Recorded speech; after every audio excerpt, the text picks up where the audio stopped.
Wangani Mami, in this Monday, beautiful Monday, please give me the word of your day, please. Malume with the Queen Lona Lana into engishoyo ukuthi like isimo obhekane naso manje sizodlula themba uNkulunkulu namandla ozowenza impilo yakhe ibe ngcono. Love y'all. Wow, all right. Malume mina ngithanda ukusho ukuthi kena impilo ayikho nzima nguwena wenza ibe nzima futhi ngicela ukuthi ingane ezincane zingaceli izinto abazali bangakhona ukuyi-afford. Wow, wena wenza impilo ukuthi ibe nzima. Okay? Yes, mama. Malume phila nomuntu oya naye kude ungaphili nomuntu osuka naye kude. Phila nomuntu oya naye kude ungaphili nomuntu osuka naye kude. Okay, ngiyakuzwa lapho. Hlonipha abazali bakho. Abazali bakho bafana njengoNkulunkulu kuwena kulo mhlaba. So kumele uhloniphe abazali bakho zonke impumelelo zakho nezifiso zakho ziqhamuka kubona. Wow, thank you so much. Impumelelo yakho yonke into ilale kubazali bakho ya mama. Unjani malume? Yes.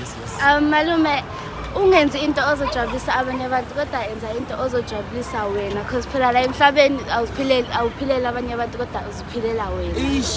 Ngiyakuzwa lapho awuphilela abanye abantu kodwa uziphilela wena. Ngiyabonga kakhulu. Yeah.